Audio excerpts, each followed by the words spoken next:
je suis certain que lorsque vous suivez l'émission Kratos chaque samedi, vous vous rendez compte que nous essayons de nous départir de toutes ces coquilles religieuses pour essayer de comprendre verticalement ce qu'est la connaissance et effectivement la théoriser d'une manière horizontale pour comprendre la réalité sur le terrain.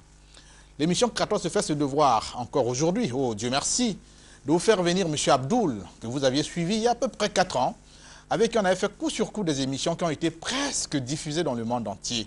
Lui-même en est le témoin vivant. Il est allé au Maroc, invité par quelqu'un qui a suivi cette émission Kratos. Rappelez-vous ces contradictions entre musulmans et chrétiens sur ce même plateau de Kratos. Il est encore allé en Europe parce que, bien sûr, invité par ceux qui ont suivi ces cassettes, encore que ces cassettes avaient été vendues à la gare du Nord à Paris comme des bouts de pain. Piratage, on dirait. Non, on n'a pas eu, n'est-ce pas, l'occasion de poursuivre ces gens-là. Nous sommes au Congo-Brazzaville. Nous revenons avec eux aujourd'hui, ils sont ici cosmopolites. Hein? Donc il y a les musulmans d'un côté, les chrétiens de l'autre. On va parler de qui est le salut.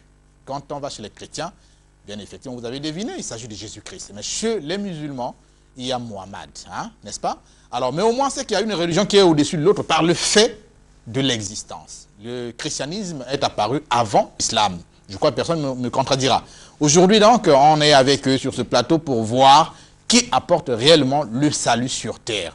Quelqu'un a dit toujours que Jésus-Christ a émis une religion, une forte religion sur l'amour. Jusqu'à aujourd'hui, les gens continuent à mourir pour lui. Alors, des musulmans aussi, l'on sait qu'ils sont nombreux à défendre la religion de Mohammed.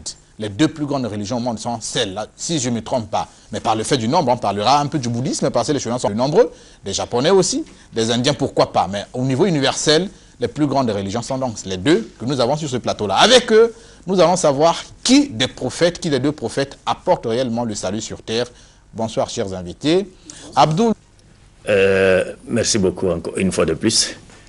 Je dirais simplement que l'exposé sur le thème de qui est le salut, ou en d'autres termes, l'humanité sera-t-elle sauvée par Jésus-Christ ou Mohammed, doit naturellement ou évidemment paraître très surprenant pour les chrétiens. Pour les chrétiens qui savent que pour eux, en dehors de Jésus-Christ, non seulement il n'y a pas d'autre sauveur que lui, mais Mohammed n'a pas aussi été mentionné dans la Bible, comme ils le disent. Mais la sincérité en soi n'étant pas une garantie de vérité, nous disons simplement ceci, que personne d'entre nous ne peut être plus éloquente que Dieu, Jésus-Christ et Mohammed pour nous départager sur cette question. C'est-à-dire nous montrer finalement qui ou l'humanité sera sauvée par qui. Est-ce par Jésus-Christ ou par Mohammed? Au lieu de continuer, n'est-ce pas, à tirer les draps de son côté, nous ferions donc mieux, n'est-ce pas, de nous référer à leurs propres propos pour nous départager sur cette question.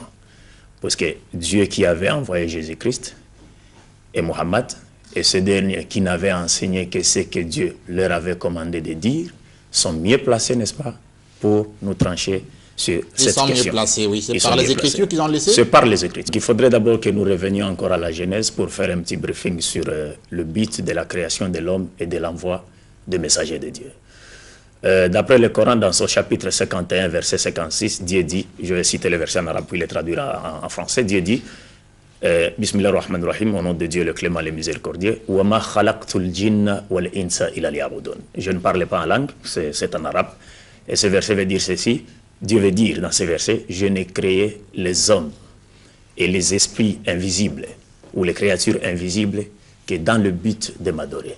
C'est-à-dire, il ressort clairement de ce verset coranique que Dieu n'avait créé l'homme que dans le but de lui rendre un culte pur et sincère, de mener une vie vertueuse fondée sur la volonté de Dieu exprimée dans tous ces livres sacrés, dont les derniers, nous disons nous les musulmans, et le Coran. Et en tant que vicaire de Dieu sur la terre, l'homme est appelé à faire triompher la loi de son Seigneur sur toute la surface de la terre. Et cela étant, l'homme ne pouvait pas, n'est-ce pas, connaître le but de sa création, et savoir comment adorer Dieu ou mener une vie vertueuse fondée sur la volonté de Dieu qu'au travers des messagers de Dieu. Alors c'est là donc une nécessité se fait sentir pour Dieu, n'est-ce pas, d'envoyer des messagers qui ne devraient être tirés que du milieu des êtres humains. Parce que Dieu, selon les Écritures, n'a pas envoyé des anges prêcher aux êtres humains. Et il nous dit dans le Coran, dans son chapitre 17, verset 95, « Si les anges vivaient tranquillement sur la terre comme des hommes, je leur aurais envoyé un messager ange. » Mais comme il n'habite pas la terre, il n'y a pas de messager ange qui viendrait sur la terre pour transmettre aux hommes la parole de Dieu. C'est ainsi, en lisant tous les livres sacrés, vous ne remarquerez nulle part où un ange s'est tenu sous un arbre ou sur une montagne et était en train de prêcher directement la parole aux enfants, plutôt aux enfants d'Adam ou aux êtres humains. Ceci contredit, n'est-ce pas, la théorie de ceux qui disent que Dieu était littéralement venu en chair ici pour venir prêcher aux hommes sa propre parole. Alors que les anges, qui sont les secrétaires de Dieu, ne l'ont pas encore fait, mais les gens croient du moins que le PDG est descendu et s'est laissé surprendre par ses propres créatures, arrêté, ligoté, crucifié, et à la croix, il s'adresse encore au Dieu créateur. Alors, je disais que, donc là, partant de ce point-là, Dieu, nécessité, se fait sentir donc d'envoyer des messagers, et Dieu a envoyé plusieurs messagers dans le monde. Plusieurs messagers. Lesquels vous connaissez? Il y en a beaucoup.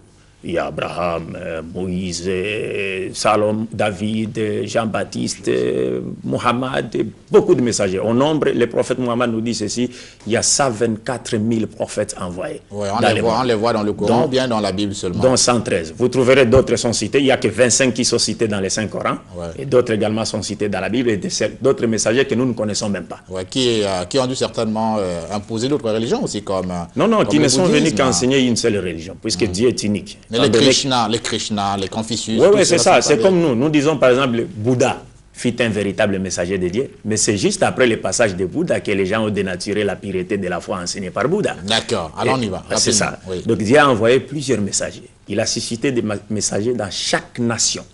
Pas seulement aux enfants d'Israël. Contrairement à ce que croient les chrétiens. Parce que les chrétiens croient que Dieu n'avait suscité des messagers que dans la postérité d'Isaac. Mais le Coran nous dit le contraire. Et ce que le Coran dit est affirmé aujourd'hui par la science archéologique. C'est-à-dire, Dieu dit au 16e chapitre du Saint-Coran, verset 36, « Je suscitais des messagers dans chaque nation. » Chaque nation, chacune des nations avait reçu la visite d'un messager de Dieu. L'archéologie le confirme. Et la Bible également. Il y a certains versets bibliques qui confirment cela. Puisque lorsque Jésus cite un exemple, par exemple, le peuple ninivite, n'est-ce pas? Il le cite un exemple. Mais les Ninivites n'étaient pas des Israélites.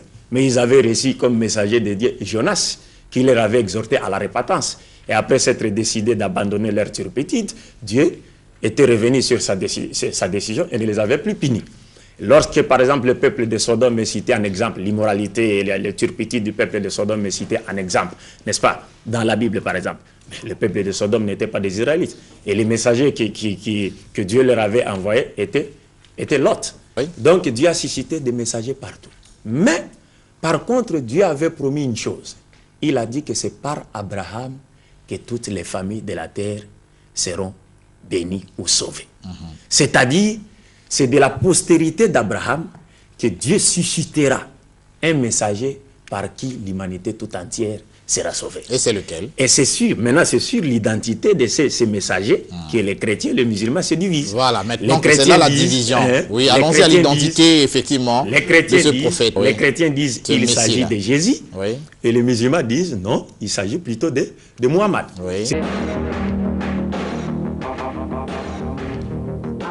Vous savez qu'il y a donc deux promesses qui avaient été faites par Dieu. Abraham, qui est appelé le père de la foi par les chrétiens, a eu un premier fils qui est Ismaël. Mais il l'a eu avec la servante de son épouse Sarah. C'était Agar, une égyptienne. Mais par la suite, avec Sarah, par la même promesse de Dieu, il a eu donc Isaac. Ça veut dire que l'aîné d'Abraham, enfin, en tant que fils, c'est Ismaël.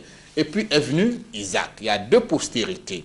Mais des deux postérités, Dieu a fait des promesses. Il a demandé à Ismaël, plutôt il a dit à la maman d'Ismaël que ton fils va être porteur d'une véritable légitimité internationale. C'est-à-dire de tenir par lui un véritable monde qui va fouler certainement les extrémités de la terre.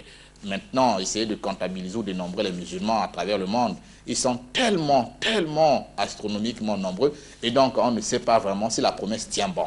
Du côté d'Isaac, on a dit qu'on fera de toi le maître des nations.